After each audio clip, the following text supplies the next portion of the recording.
eu estava numa crise no meu casamento, eu estava numa crise na minha vida, uma crise existencial por conta de toda a história de vida.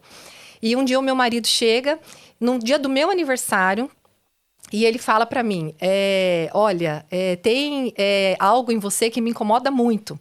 Você é uma pessoa muito insatisfeita, você é uma pessoa que sempre reclama, você é uma pessoa que vai à igreja, que você está sempre falando de Deus, mas parece que eu não vejo muito Deus nas suas ações. Você precisa mudar. Então, ele como se ele colocasse um espelho, assim, diante de mim, para que eu olhasse para minha história, porque eu não conseguia fazer uma correlação ao que eu tinha vivido na minha experiência de vida, ao que ainda me paralisava. Então, ele me chamou a atenção no sentido de por que eu permitia viver só no passado? Por que eu só ficava em meio àquelas dores? Então, ele estava tentando abrir os meus olhos para falar, olha, ok, você sofreu, não teve um pai, você sofreu, não teve isso, não teve aquilo, mas Deus te deu uma nova família, Deus te deu filhas lindas, mas eu não conseguia ver. Por quê? Porque a dor do trauma faz isso. Sim. A dor do trauma nos cega para que a gente olhe, assim como aquela mulher encurvada que ficou 18 anos presa ali, que ela não conseguia ver o dia, que ela não conseguia talvez ver o sol, ela não conseguia ver a beleza do que Deus formou, onde ela só conseguia olhar o chão e o umbigo dela. E eu gosto muito de usar o exemplo da mulher encurvada, porque era uma mulher filha de Abraão, que estava na casa de Deus, mas que ela estava ali aprisionada há 18 anos por um espírito atormentador. Então o trauma faz isso, o abuso, a dor, a rejeição, as coisas que nós vivemos, se não tratadas, se não olhadas sob a luz de Cristo, aquilo nos aprisiona. Nos aprisiona em culpa, nos aprisiona em mágoa, nos aprisiona em ressentimento, nos aprisiona em dor. E a gente começa a olhar só para a nossa dor e para o nosso umbigo. Então, eu estava nesta fase, com 31 anos de idade, achando que era uma boa cristã, indo à igreja todos os domingos, servindo na igreja. Eu até tinha um coração voltado para a obra, mas eu realmente não lia a palavra. Sim. Mas eu não realmente entendia a palavra. Sabia de cor muitos versículos, porque nós que passamos dos 40 anos, vivemos aquela fase da escola bíblica dominical, que a gente tinha que decorar um versículo para poder mostrar que sabia, o campeonato. Então, a gente sabe alguns versículos. Então, eu sabia alguns versículos, eu conhecia a Bíblia, as histórias, mas não era vida. Não era vida em mim. Então, eu acredito que Deus permitiu naquele momento que o meu marido realmente colocasse uma luz e mostrasse para mim: algo está muito errado com você, porque eu era muito julgadora. Eu vou à igreja, eu não falo palavrão, eu uso a saia no tamanho certo, tá tudo. Então, assim, aí a gente se coloca como que num patamar acima e começa a julgar todo mundo. Então, eu julgava, inclusive, ele. Você quase não vai pra igreja, você fala palavrão, você isso e aquilo. E aí é como se Deus falasse, pois eu vou usar exatamente ele para mostrar que, na verdade, você é como os fariseus. Isso que eu ia falar, era como fariseu publicando no muro ali orando. Exatamente. Então, o sepulcro caiado. Então, por fora, é isso. A Roberta é boazinha. A Roberta tá sempre pronta para ajudar todo mundo. Mas você sabe que um ponto-chave no meu processo de cura foi quando eu vi uma ministração da pastora Helena Tanuri com o título de Quem é você quando ninguém está olhando? Gente, esta palavra, este tema me atraiu de tal forma, porque era isso. Primeiro, meu marido colocou essa luz. E aí eu passei por esse processo, iniciei esse processo de cura. E Deus foi começando a mostrar quem realmente eu era. Então, assim, é muito interessante, porque claro que houveram várias questões envolvidas nisso, inclusive a ajuda de uma pessoa. E eu sempre falo, porque Saradas para Sarar surge também porque alguém parou para ouvir a minha dor. Então, o que acontece? Quando a gente vive dores, nós queremos que as pessoas à nossa volta nos validem, elas cuidem, sabe? E não, quando eu falo cuidar, não é cuidar de nós como pessoa, é cuidar da nossa dor, é lamber as nossas feridas, é falar, puxa vida, coitadinha, não acredito, você viveu tudo isso. Então, assim, é ficar reforçando aquilo, sabe? E o meu marido nunca fez isso comigo. Deus não permitiu mesmo, isso. Né? E eu queria que ele tivesse dó de mim. E eu ficava, você é um insensível, você é um grosso, você não tá nem aí pra mim, não pensa em mim. Aquele drama, aquela vitimização e tudo mais.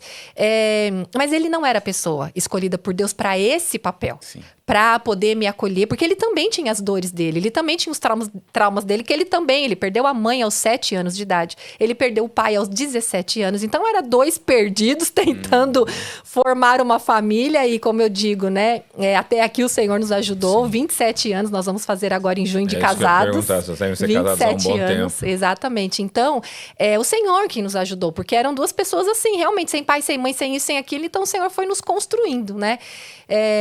Mas aí, naquele momento, ele colocou a luz para, tipo assim, busque ajuda, faça alguma coisa. E foi quando ele falou para mim procurar ajuda com um psicólogo, com alguma coisa. E aí, pela primeira vez, eu dei esse passo, sabe? Eu acho que Deus também, ele espera essa nossa ação. Eu dei esse passo e como eu nunca tinha...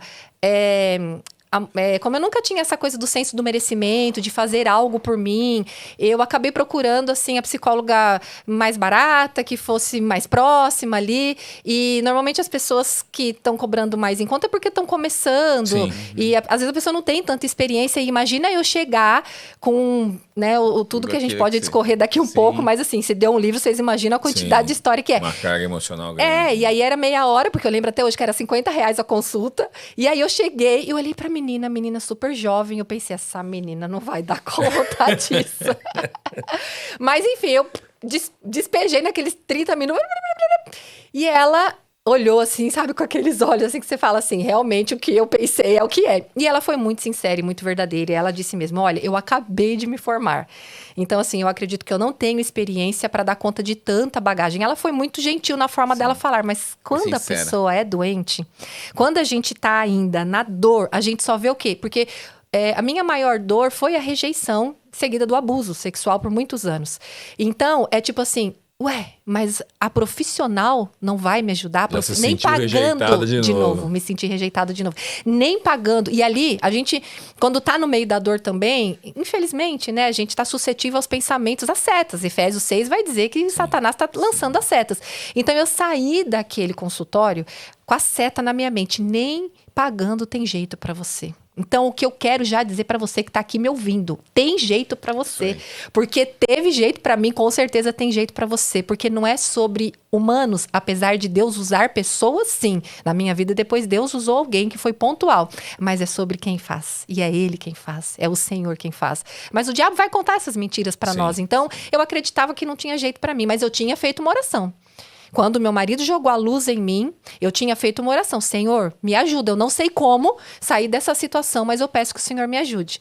E 2 semanas depois desse episódio, dessa experiência com a psicóloga, eu tava saindo da igreja, tava descendo, a igreja tinha um mezanino, eu tava descendo a escadaria do mezanino, e uma amiga que ela teve uma época que ela era líder da dança das nossas filhas, e eu conheci ela através da dança das nossas filhas. E eu tinha percebido que ela não tava mais mesmo ali, mas nem pensei o porquê que era, né? Encontrei com ela e falei, puxa, quanto tempo, que saudade e tal, ela é mesmo, tal. E aí ela perguntou da minha irmã, né, uma irmã que morava comigo, que recentemente tinha, aos 18 anos, saído de casa para viver uma vida que a gente não aprovava, e eu estava num estado depressivo muito grande por conta da saída da minha irmã de casa, que nós criamos ela como pais dela, porque a minha mãe faleceu, eu tinha 14 anos e ela tinha 2 anos e meio, e eu tive que assumir essa responsabilidade. Então, quando ela perguntou da minha irmã, eu não conseguia falar. As lágrimas simplesmente desceram. E ela falou assim pra mim, era domingo, no final de culto, e ela disse assim pra mim, você quer vir terça-feira aqui pra nós conversarmos? E aí meu Deus, alguém vai me ouvir. Sabe, coisa que eu sempre busquei, porque eu sempre falei muito, e sempre falei muito não dos problemas mais profundos, como abuso. Meu marido soube de muitos abusos lendo o Saradas para Sarar, a primeira versão dele. Então, eu não conseguia falar dessas dores tão profundas, mas eu sempre estava reclamando, eu sempre estava, de alguma forma, dizendo que a coisa não estava legal, sempre trazendo alguma dor, e ninguém parava de fato para ouvir a minha dor, porque é o que a gente vive na sociedade hoje. As pessoas estão correndo com as suas vidas, resolvendo as suas questões, e a gente não tem muito esse olhar acolhedor. E essa mulher teve essa sensibilidade. Ela teve essa sensibilidade. E quando ela me recebeu, foram 3 horas de conversa, não 30 minutos.